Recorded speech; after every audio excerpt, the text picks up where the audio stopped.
கூட்டமைப்பு மற்றும் தோழமை சங்கங்கள் இணைந்து நடத்தும் இந்த கருத்தரங்கை தலைமை வகித்து சிறப்பித்துக் கொண்டிருக்கிற கூட்டமைப்பின் ஒருங்கிணைப்பாளர், சமத்துவ குரல், சமத்துவ நீதி ஆகிய இதழ்களின் ஆசிரியர் திரு சி. கருணாகரன் அவர்களே, இதனை முன்னிலை வகித்து சிறப்பித்துக் கொண்டிருக்கிற ஊடகவியலாளர்கள் இளசை கணேசன், கா. குரு, ஆ. வேல்முருகன், க. குமார், வழக்கறிஞர் சீனிவாசன், சதீஷ்குமார் ஆகிய தோழர்களே, அனைவரையும் வரவேற்று சிறப்பித்திருக்கிற PR வேளாங்கன் அவர்களே, துவக்க உரையாற்றி அமர்ந்திருக்கிற ஐஸ்வர்யன் அவர்களே, மற்றும் இந்த நிகழ்வில் பங்கேற்று சிறப்புரை வழங்கி அமர்ந்திருக்கிற டாக்டர் கே. ஜெகதீசன் அவர்களே, சா. பெஞ்சமின் அவர்களே, கே. கதிர்வேல் அவர்களே, வி. தளபதி அவர்களே, எஸ். ரங்கநாதன் அவர்களே, மற்றும் பல்வேறு சங்கங்களின் தலைவர் பெருமக்களே, நன்றியுரை ஆற்றவிருக்கிற ஐயப்பன் அவர்களே, சிறப்புரை வழங்கி நிகழ்வை சிறப்பித்திருக்கிற ஸ்கை IAS அகாடமி நிறுவனத்தின் நிறுவனர் ஸ்கை சிவக்குமார் அவர்களே, இந்த அரங்கில் அமர்ந்திருக்கிற ஜனநாயக சக்திகளே, உங்கள் அனைவருக்கும் என்னுடைய பணிவார்ந்த வணக்கத்தை தெரிவித்துக் கொள்கிறேன். திரு கருணாகரன் அவர்கள் இந்த நிகழ்விலே நான் பங்கேற்க வேண்டும் என்று பலமுறை அலுவலகம் தேடி வந்து என்னிடத்திலே வலியுறுத்தி கேட்டுக்கொண்டார். நாள்தோறும் நான் ஒப்புக்கொண்ட நிகழ்ச்சிகளுக்காக ஓடிக்கொண்டிருக்கிற சூழலில் இந்த நிகழ்வில் என்னால் பங்கேற்க இயலாதா என்கிற கேள்வி எழுந்த நிலையில் சற்று தள்ளி போட்டேன். ஆனாலும் அவர் விடுவதாக இல்லை. நீங்கள் வந்தால்தான் இந்த நிகழ்ச்சி கட்டாயம் வர வேண்டும் என்று சொன்னபோது அவரை அறிமுகம் படுத்திக் கொண்டார். அப்போதுதான் தெரியும். பலமுறை அவரை நான் பார்த்திருக்கிறேன், சந்தித்திருக்கிறேன். அலுவலகத்திற்கு அடிக்கடி வந்திருக்கிறார். ஆனால் அவர் காட்டுமன்னார் கோயில் பகுதியை சார்ந்தவர் என்பது எனக்கு தெரியாது. அதன் பிறகுதான் அறிமுகப்படுத்திக் கொண்டார். ஐயா இளையபெருமாள் அவர்களின் அரவணைப்பில் வளர்ந்தவர் என்பதையும் சொன்னபோது நான் மகிழ்ச்சி அடைந்தேன். என்னுடைய தொகுதியின் வாக்காளர் என்கிற முறையிலே அவர் அழைத்ததை நான் மறுதளிக்க முடியாது. கட்டாயம் வந்துதான் ஆக வேண்டும். அதுவும் ஐயா இளையபெருமாள் பெயரை சொன்ன பிறகு நான் இல்லை என்று சொல்ல முடியாது. ஆகவே உடனே நான் ஒப்புதல் அளித்தேன். பத்திரிகை இந்த துண்டறிக்கையை அச்சிட்டு கொண்டு வந்து கொடுத்தார். அப்போது 2026 யாருக்கு வாக்களிப்பது, இதுதான் கருத்தரங்கத்தின் தலைப்பு.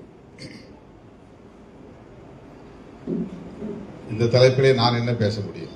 எங்களுக்கு வாக்களியுங்கள் என்றுதான் சொல்ல முடியும்.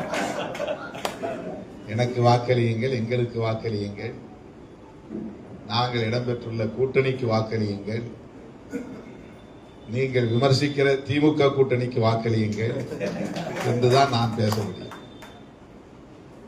இங்கே வந்து அமர்ந்த பிறகுதான் தெரிந்தது, ஆளுங்கட்சி கூட்டணியிலே இருக்கிற திருமாவளவனை கொண்டு வந்து நடுநாயகமாக அமர வைத்து ஆளுங்கட்சியை கடுமையாக கண்டித்து பேசுகிற ஒரு அரங்கமாக இது இருக்கிறது.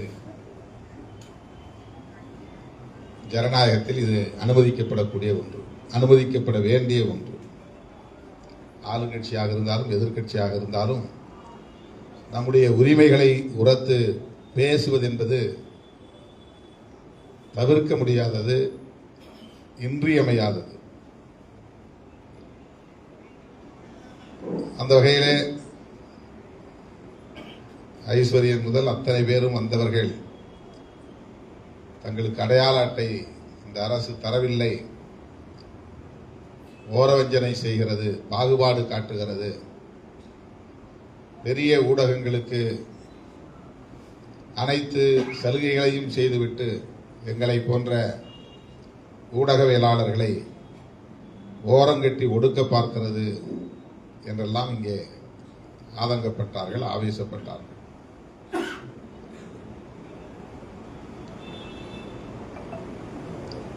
எதற்காக என்னை வைத்துக் கொண்டு இதை பேச வேண்டும் என்றால், என்னை சிக்கலில் மாற்றிவிடும் வேண்டும் என்பதற்காக அல்ல, இவர் மூலம் அரசின் கவனத்திற்கு கொண்டு போய் சேர்க்க முடியும் என்கிற நம்பிக்கை.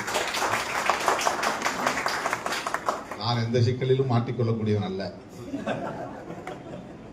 அப்படியெல்லாம் என்னை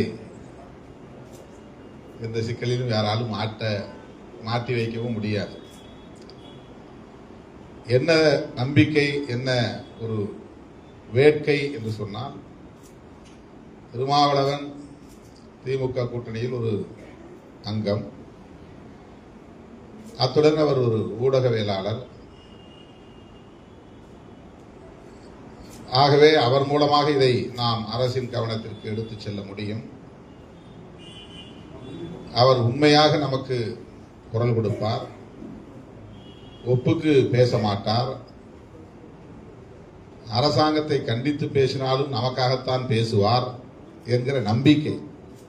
அந்த நம்பிக்கையின் அடிப்படையில் தான் இங்கே என்னை அமர வைத்துக் கொண்டு நீங்கள் ஆதங்கப்பட்டதை நான் கவனிக்க முடிந்தது. உங்கள் எதிர்பார்ப்புக்கு ஏற்ப இந்த கோரிக்கைகளை கட்டாயம் நான் முதல்வரின் கவனத்திற்கு எடுத்துச் செல்வேன்.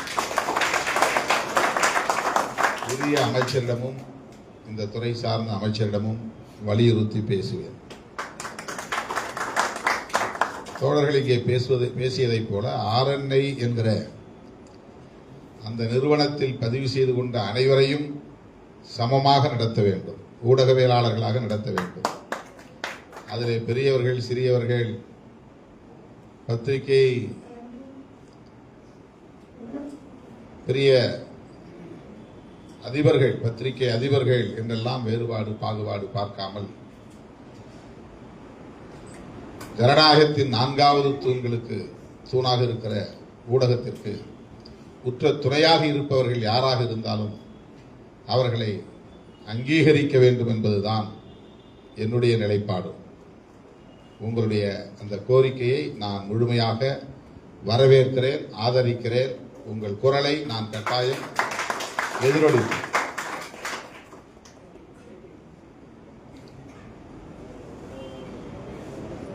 தமிழ்மண் என்கிற ஒரு இதழ், கட்சி கருத்தியலை பரப்புகிற இதழ், கொரோனாவுக்கு பிறகு சற்றது மந்த நிலையிலே இருக்கிறது. 5 ஆண்டுகளாக அதை எங்களால் மறுபடியும் மீட்டு கொண்டு வர முடியவில்லை, கவனம் செலுத்த முடியவில்லை.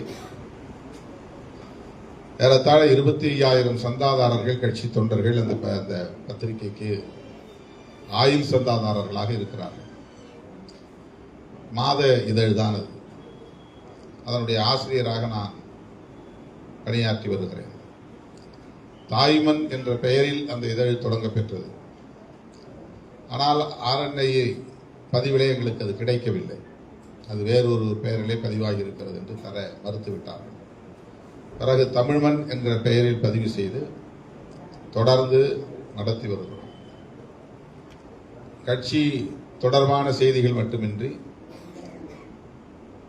தமிழ்நாடு தழுவிய அளவிலும் தேசிய அளவிலும் முக்கியத்துவம் வாய்ந்த அரசியல் செய்திகளை, கட்டுரைகளை அதிலே நாங்கள் பதிப்பித்து வருகிறோம். அதில் தான் நான் தொடர்ந்து 58 மாதங்கள் அமைப்பாய் திரள்வோம் என்கிற கட்டுரைகளை எழுதி வந்தேன். முதலில் கைப்பட எழுதினேன் தாள்களில், வெள்ளை தாள்களில். பிறகு அலைபேசி வந்த பிறகு அந்த செல்போனில் அதிலேயே எழுதத் தொடங்கினேன். அதனால் இன்றைக்கும் நான் பிசியோதெரப்பி செல்லக்கூடிய அளவுக்கு பிடரி கழுத்திலே வலி, கடுமையான வலி. அப்படியே கீழே கொஞ்ச நேரம் குனிஞ்சிருந்தாலே அப்படியே தலை சுற்றும். கையெழுத்து போட முடியாது, குனிஞ்சு விட்டு கையெழுத்து கூட போட முடியாது. அந்த அளவுக்கு இன்னமும் வந்து இந்த பிடரி பகுதியில் இந்த எலும்பு தேய்மானமோ அல்லது கம்ப்ரஸ் ஏதோ அழுத்தம் ஏற்பட்டு அதனால் நான் எழுதுவதையோ அல்லது டைப் செய்வதையோ இப்போது நிறுத்திவிட்டேன். எழுத முடியவில்லை. ஒரு நாளைக்கு 100 பரிந்துரை கடிதங்களுக்காக நான் கையெழுத்து போடுவேன். அப்படி குனிஞ்சு கொஞ்ச நேரம் போட்டுருந்தனாலே கழுத்து அப்படியே இழுத்து பிடிச்சி அந்த மாதிரியான ஒரு வழி. அதனால் தமிழ் மண்ணிலே தொடர்ந்து என்னால் அந்த அமைப்பாய் திரள்வோம் கட்டுரைகளை எழுத முடியாமல் அப்படியே நின்றுவிட்டது. ஊடகத்துறையிலே பணியாற்ற வேண்டும் என்பதிலே எனக்கு ஒரு ஈடுபாடு உண்டு.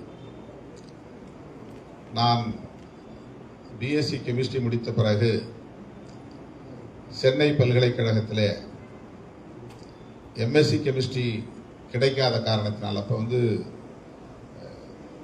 62% தான் எடுத்திருந்தேன் நான். அந்த மதிப்பெண்ணுக்கு எம்எஸ்சி கெமிஸ்ட்ரி கிடைக்கல. அதனால் வேறு ஏதாவது கோர்ஸ் படிக்கலான்னு எம்ஏ ஜேர்னலிசம் போய் mass communication, MA mass communication அதை படிக்கலாம் அப்படின்னு சொல்லி போய் ஒரு விண்ணப்பம் போட்டிருந்தேன். அப்புறம் எக்மோரில் சேத்துப்பட்டில் இருக்கக்கூடிய சோஷியல் ஒர்க் காலேஜ், அங்கே ஸ்கூல் ஆஃப் சோஷியல் ஒர்க் இருக்குது, அதில் எம்ஏ சோஷியல் ஒர்க் படிக்கலான்னு விண்ணப்பம் போட்டிருந்தேன். இந்த ரெண்டுமே எனக்கு வந்து ரிஜெக்ட் ஆயிடுச்சு. எம்ஏ சோஷியல் ஒர்க்கில் என்ன சொல்கிறாங்க, அந்த வருஷம் பார்த்து அறிவியல் பட்டதாரிகளுக்கு இடமில்லைன்னு அறிவிச்சிட்டாங்க. Science graduates are not eligible அப்படின்னு அறிவிச்சிட்டாங்க. அதனால் விண்ணப்பம் ரிஜெக்ட் ஆயிடுச்சு. மாஸ் கம்யூனிகேஷனில் ஸ்பான்சர்ஷிப் லெட்டர் ஒன்று வைக்க சொல்லியிருந்தாங்க. விண்ணப்பத்தோடவே, இந்த அப்ளிகேஷனோடவே ஏதாவது ஒரு பத்திரிகை அலுவலகத்தில் ஸ்பான்சர்ஷிப் லெட்டர், இந்த பையன் எங்கள்கிட்ட வந்து ஏதாவது இது வேலை செய்கிறதுக்கு நாங்கள் அனுமதிக்கிறோம், அதாவது படித்தா அந்த கோர்ஸ் படித்தா ஏதாவது ஒரு பத்திரிகையில் இணைஞ்சி போய் அவங்க சொல்கிற வேலையை செஞ்சுட்டு வர்ற மாதிரி, அது ஒரு கேஸ் ஸ்டடி மாதிரி. அது அந்த லெட்டர் வாங்குறதுக்கு எனக்கு முடியல. சில பத்திரிகை அலுவலகங்களை ஏறி இறங்கினேன், இது பேர் சொல்ல விரும்பல, உள்ளவே விடலை, வெளியே போப்பான்னு அனுப்பிச்சி விட்டாங்க. இந்த லெட்டர் வைக்காதனால எனக்கு மாஸ் கம்யூனிகேஷன் கிடைக்கல. அதனால் அந்த விண்ணப்பத்தில் வந்து நான் அடிச்சுட்டு மாஸ் கம்யூனிகேஷன் அடிச்சுட்டு கிரிமினாலஜின்னு எழுதி கொண்டு போய் கொடுத்தேன், கிரிமினாலஜி டிபார்ட்மெண்ட்டில். அதில் எனக்கு கிடைச்சிருச்சு சீட்டு. அப்படிதான் எம்ஏ கிரிமினாலஜி படித்தேன். ஆக்சுவலாக நான் எம்எஸ்சி கெமிஸ்ட்ரி படிச்சிருந்தா நான் அதில் அப்படியே ரிசர்ச் லைனில் போயிருந்திருப்பேன். எம்எஸ்சி கெமிஸ்ட்ரி, எம்ஃபில், பிஹெச்டி, அப்படியே ஒரு அசிஸ்டன்ட் ப்ரொஃபஸர் அப்படி போயிருப்பேன். நான் அப்படி தடுமாறினதுனால எம்ஏ கிரிமினாலஜிக்கு போய் அதுக்கு எந்த ஸ்கோப்பும் கிடையாது. அப்போது ஃபொரன்சிக் சயின்ஸ் இருந்ததுனால எனக்கு 5 வருஷம் கழிச்சு எம்ப்ளாய்மெண்ட் எக்ஸ்சேஞ்சிலேருந்து லெட்டர் வந்து ஃபொரன்சிக் சயின்ஸ் டிபார்ட்மெண்ட்டில் போய் நான் வேலைக்கு சேர்ந்தேன். ஆனால் அதுக்கு இடையில பிஎல் ஜாயின் பண்ணிட்டேன். லா படித்து ப்ராக்டிஸ் பண்ணலாம், ஒரு வழக்கறிஞராக போகலாம் அப்படின்னு சொல்லி. ஏன் இது சொல்கிறேன்னு சொன்னால், எனக்கு மாஸ் கம்யூனிகேஷன் படிக்கணுங்கிற ஒரு ஆர்வம் இருந்தது. ஊடகத்துறையில் வேலைக்கு சேரணும், அதில் எழுதணும், அந்த துறையில் பணியாற்றணும் அப்படிங்கிற ஒரு ஆர்வம் எனக்கு இருந்தது. 21 வயசு அப்போ, டிகிரி 20 வயசில் முடிச்சுட்டு 21 வயசு. வழிகாட்டுறதுக்கு சரியான ஆள் கிடையாது, பரிந்துரைக்கு ஆள் கிடையாது. ஏதோ மனம் போன போக்கில் பிஎஸ்சி கெமிஸ்ட்ரி, எம்ஏ கிரிமினாலஜி, லா, இப்படி ஒன்றுக்கு ஒன்று தொடர்பு இல்லாத பாடங்களை படிக்க வேண்டியதாக போச்சு. அப்புறம் எம்ப்ளாய்மெண்ட் எக்ஸ்சேஞ்ச் இப்போலாம் ஆக்டிவாக கிடையாது. அப்போ வந்து எம்ப்ளாய்மெண்ட் எக்ஸ்சேஞ்ச் ஒன்று தான் ஒரே சோர்ஸ் நமக்கு வேலை கிடைக்கிறது. 82 நான் பிஎஸ்சி கெமிஸ்ட்ரி முடிச்சுட்டு பதிவு பண்ணி வச்சுருந்தேன். 87 எனக்கு இன்டர்வியூ வந்துச்சு. 5 வருஷம் கழிச்சு. 5 வருஷம் கழிச்சு போய் நேர்காணலில் உட்காந்தா எனக்கு கெமிஸ்ட்ரி எதுவுமே ஞாபகத்தில் இல்லை. எல்லாம் கெமிஸ்ட்ரி கொஸ்டினாக கேட்குறாங்க. ஆல்கஹால் தயாரிப்பது எப்படின்னு கேட்குறாங்க. நான் அவருக்கு ஓப்பனாக சொல்லிட்டேன், சார் நான் படித்து 5 வருஷம் ஆச்சு, அதுக்கிடையில் நான் கிரிமினாலஜி லான்னு போயிட்டு இப்போ எனக்கு வந்து அதெல்லாம் உண்மையாக ஞாபகத்தில் இல்லை அப்படின்னு. இப்போ வேலை கிடைக்காதுன்னு பார்த்தா வேலை கிடைச்சிச்சு. 7 பேர் அறிவிச்சதில் முதல் ஆளாக என் பேரை அறிவிச்சிட்டாங்க. 1-2 கொஷின்ஸ் பதில் சொன்னேன்.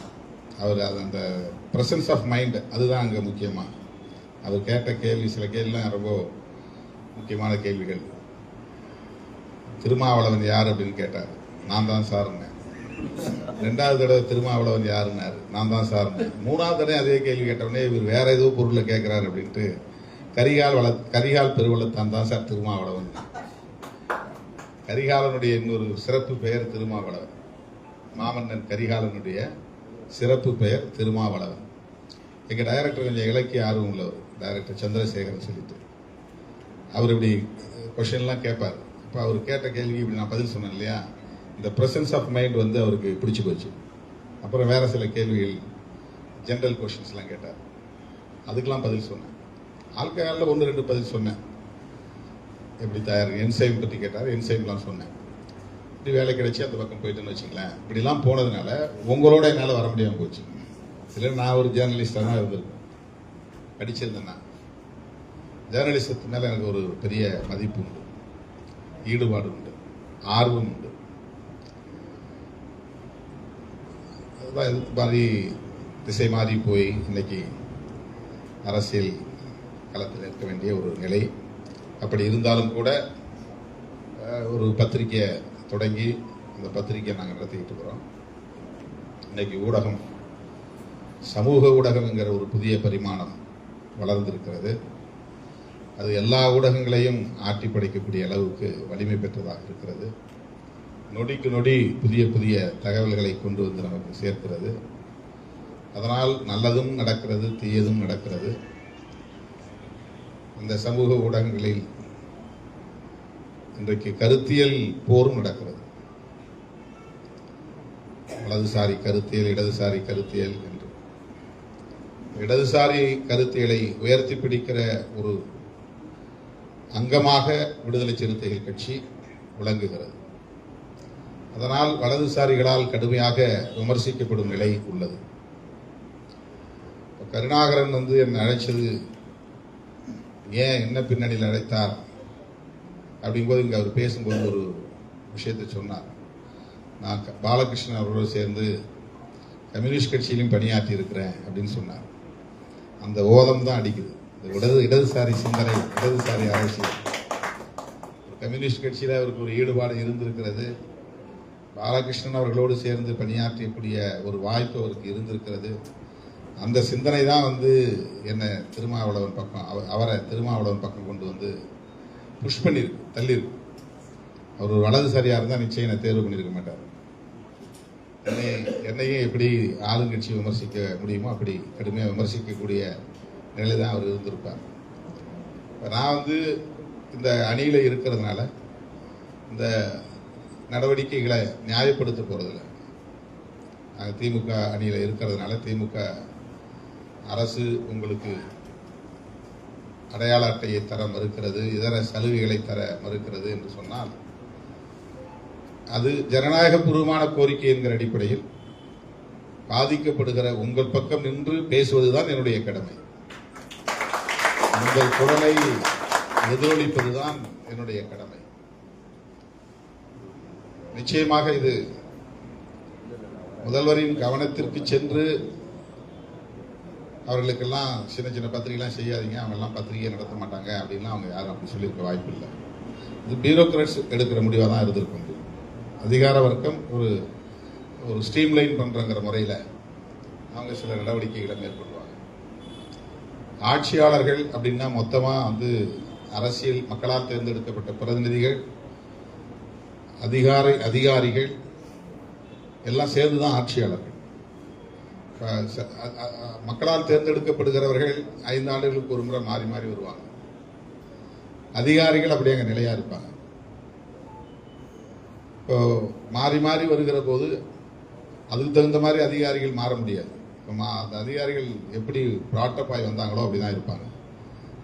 இந்த பியூரோக்ரசி அல்லது பியூரோக்ராட் ஆட்டிடியூட் அப்படிங்கிறது எப்பவும் அப்படியே ஸ்டாண்டர்டாக இருந்துகிட்டே இருக்கும். சில அதிகாரிகள் ஆளுங்கட்சிக்கு ஏற்ப உயர் அதிகாரிகள் ஒத்துழைப்பாங்க, அதுக்கு கீழே இருக்கிறவங்கள அப்படி ஒத்துழைப்பாங்கன்னு சொல்ல முடியாது. அதனால இப்படி சில முடிவுகள் எடுக்கிற போது அவங்க சட்டப்பூர்வமாக சொல்லுவாங்க, இல்லை இப்படிதான் இதுதான், அதனால இப்படிதான் நாங்கள் முடிவு எடுக்க முடியும், இது மாதிரி ஃபினான்ஸ் பிரச்சனை இருக்குது, அதனால் நாங்கள் இப்படி தான் முடிவெடுக்க முடியும் அப்படின்னு சில காரணங்கள் அவங்க சொல்லுவாங்க.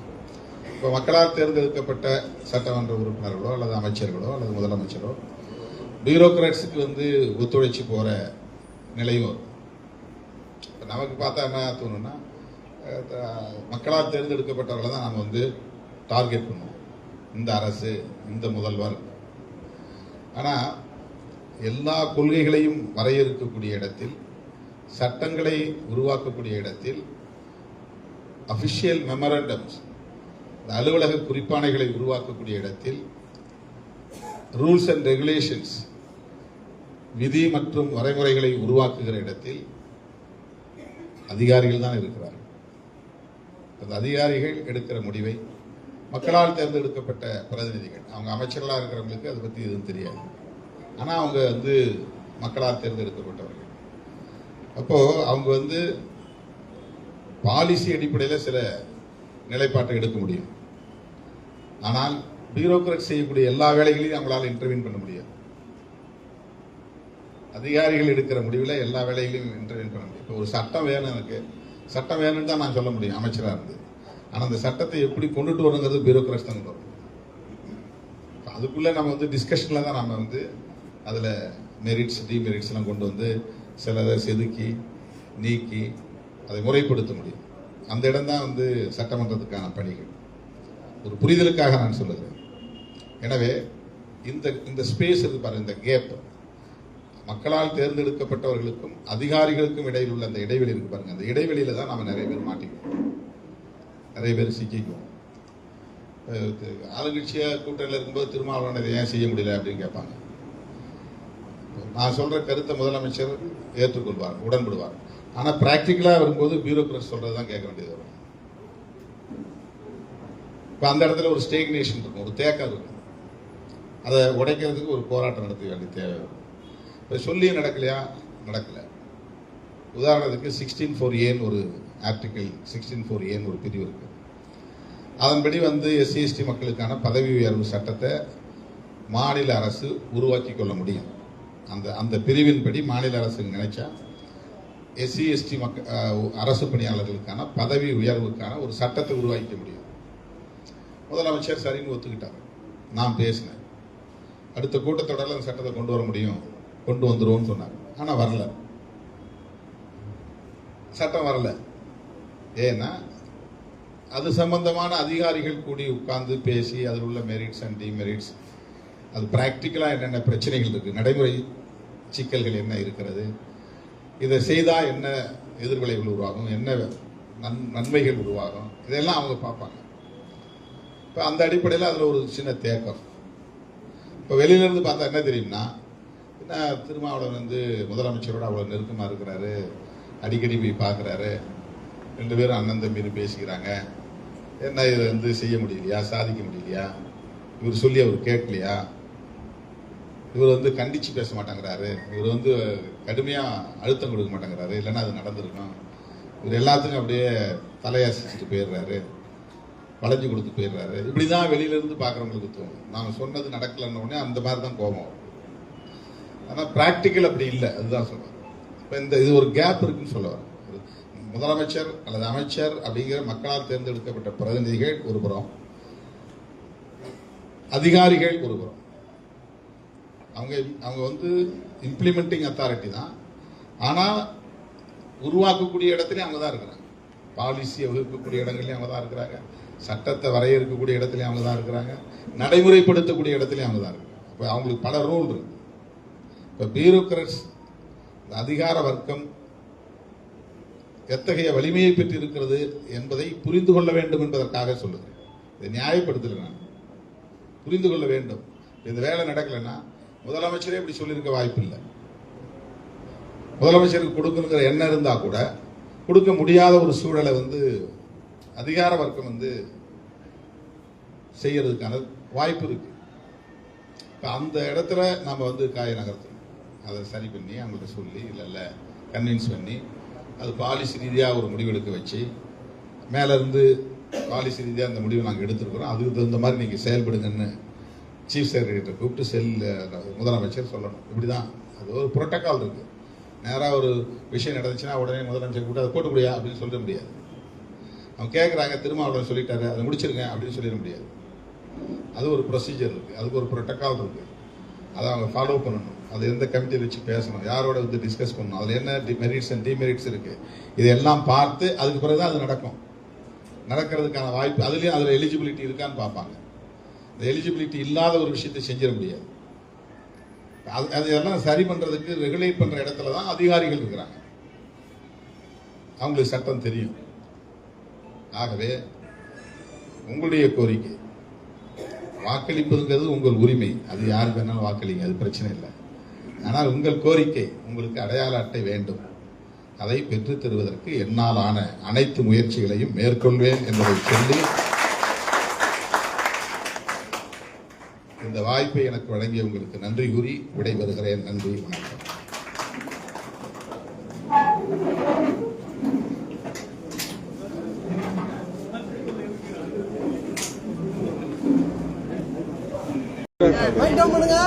அகில இந்திய பத்திரிகையாளர்கள் சங்கங்களின் கூட்டமைப்பின் சார்பில் ஒரு கருத்தரங்கம் இங்கே நடைபெற்றுள்ளது. கருணாகரன் அவர்களின் தலைமையில் நடைபெற்ற கருத்தரங்கத்தில் முக்கியமான கோரிக்கை, RNI நிறுவனத்தில் பதிவு செய்யப்பட்டுள்ள அனைவருக்கும், பிரிண்ட் மீடியா, விஷுவல் மீடியா உள்ளிட்ட அனைவருக்கும் அடையாள அட்டையை தமிழக அரசு வழங்க வேண்டும் உள்ளிட்ட பல்வேறு கோரிக்கைகளை வலியுறுத்தியுள்ளனர். இந்த ஜனநாயகபூர்வமான கோரிக்கைகளை தமிழ்நாடு அரசு பரிசீலிக்க வேண்டும், அனைவருக்கும் அடையாள அட்டை வழங்குவதற்கு முன்வர வேண்டும் என்று விடுதலை சிறுத்தைகள் கட்சியின் சார்பில் வலியுறுத்துகிறேன். இதனை உரிய அமைச்சர் மற்றும் முதலமைச்சர் ஆகியோரின் கவனத்திற்கு எடுத்துச் செல்வேன் என்பதையும் தெரிவித்துக் கொள்கிறேன். பீகார்ல பரப்புரை பிரதமர் மோடி பேசுறப்போ பீகார்லிருந்து இங்க வரக்கூடிய தொழிலாளர்கள் திமுகவால துன்புறுத்தப்படுகிறார்கள் அப்படின்னு பேசியிருக்காரு. தமிழகத்தில் துன்புறுத்துகிறார்கள் சொல்லியிருக்காரு. பீகாரில் வாக்குகளை பெறுவதற்காக பாஜக இத்தகைய அரசியலை செய்கிறது. பிரதமரே இப்படி பேசியிருக்கிறார் என்பது அதிர்ச்சி அளிக்கிறது. பீகாரை சார்ந்தவர்கள் தமிழ்நாட்டில் ஏதாவது புகார் அளித்தார்களா, அப்படி ஏதேனும் பதிவாகி இருக்கிறதா, அதற்கு ஆதாரம் இருக்கிறதா என்று தெரியவில்லை. பீகார் மட்டுமல்ல, பல மாநிலங்களிலிருந்து வட மாநிலத்தவர் ஏராளமானவர்கள், லட்சக்கணக்கானவர்கள் கோவை, திருப்பூர், சென்னை போன்ற பகுதிகளில் புலம்பெயர் தொழிலாளர்களாக பணியாற்றி வருகிறார்கள். அவர்களுக்கு இங்கே எந்த பிரச்சனையும் இல்லை. எப்படி இவ்வளவு பெரிய அண்டப்புழுகை, ஆகாச புழுகை ஒரு பிரதமர் தேர்தல் ஆதாயத்திற்காக பேசுகிறார் என்ற கேள்வி எழுகிறது. இது எவ்வளவு ஆபத்தான ஒரு அணுகுமுறை என்கிற அச்சம் மேலெழுகிறது. தமிழ்நாட்டிலே அப்படி ஏதேனும் வழக்குகள் பதிவாகி இருக்கிறதா என்ற ஆதாரத்தை அவர் காட்ட வேண்டும். இது ஏற்புடையதல்ல. பிரதமர் அவர்களின் இந்த கருத்தை விடுதலை சிறுத்தைகள் கட்சி வன்மையாக கண்டிக்கிறது. சார், பிரதமர் மோடியோட பேச்சு பாஜக மூத்த தலைவர் தமிழிசை சவுந்தரராஜன் வந்து திமுகவை தான் குறிப்பிட்டிருக்காரு, தமிழர்களை குறிப்பிடல. திமுகவை சொன்னா தமிழர்களே குறிப்பிட்ட மாதிரியான போர்ட்ரேட் வந்து திமுக பண்றாங்கன்னு சொல்லியிருக்காங்க. இதை நீங்க எப்படி பாக்குறீங்க? பாஜகவை விமர்சிக்கிற போதெல்லாம் ஒட்டுமொத்த இந்துக்களையே விமர்சிக்கிறோம் என்று திசை திருப்புகிறார்களா இல்லையா? தமிழ்நாடு மட்டுமல்ல, இந்தியா முழுவதும் RSSஐயும் பிஜேபியையும் அவர்கள் செய்கிற மதவாத அரசியலையும் விமர்சிக்கிற போதெல்லாம் அப்படி விமர்சிக்கிறவர்களை இந்துக்களின் விரோதிகள் என்று தோற்றத்தை ஏற்படுத்துகிற முயற்சியில் இவர்கள் ஈடுபடுகிறார்கள். பிரதமர் பேசியிருப்பது திமுக என்ற பொருளில் பேசவில்லை, அப்படி எங்கும் பதிவாகவில்லை. தமிழகத்தில் பீகாரிகளை துன்புறுத்துகிறார்கள் என்றுதான் சொல்லியிருக்கிறார். அதே நேரத்தில் தெலுங்கானா, கேரளா மாநிலங்களிலும் வடமாநிலத்தவர்கள் அவமதிக்கப்படுகிறார்கள் அல்லது துன்புறுத்தப்படுகிறார்கள் என்ற கருத்தையும் அவர் சேர்த்தே பதிவு செய்திருக்கிறார். ஆக அவருக்கு தேர்தல் அரசியல் முக்கியமானதாக இருக்கிறது.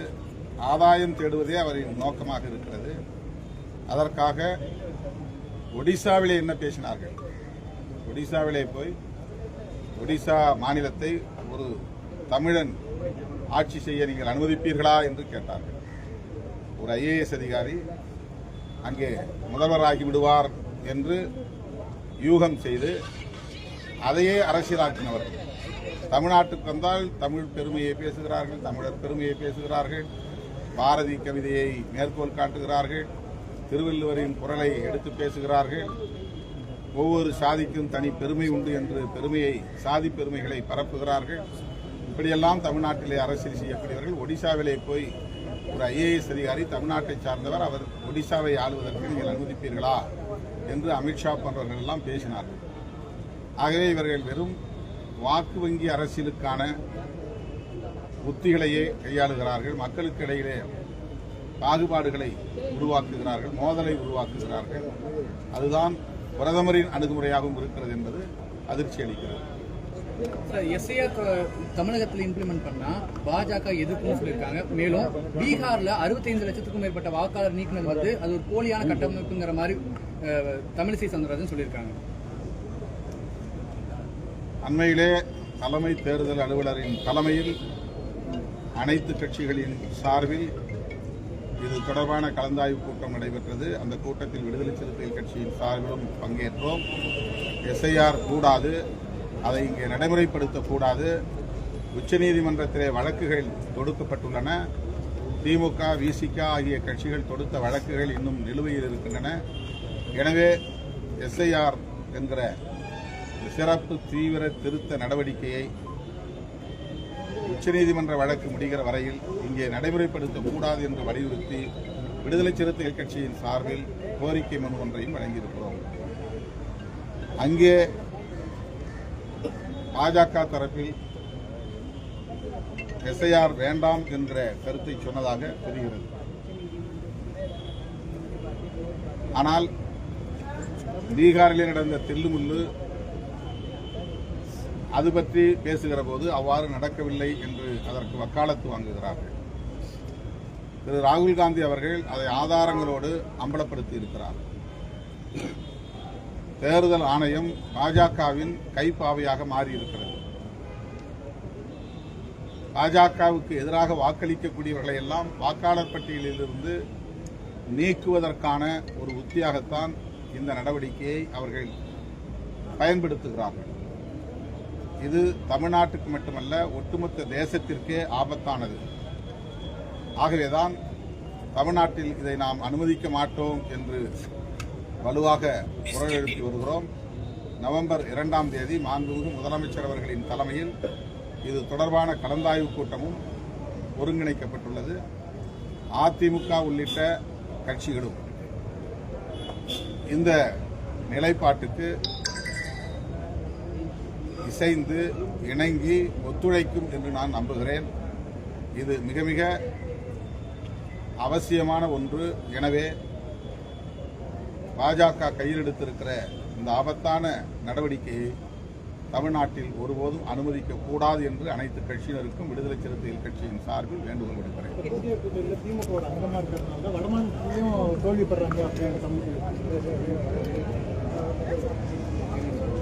திமுக தான் இந்தியா கூட்டணியை உருவாக்கியதில் முக்கியமான பங்கு வகிக்கிறது.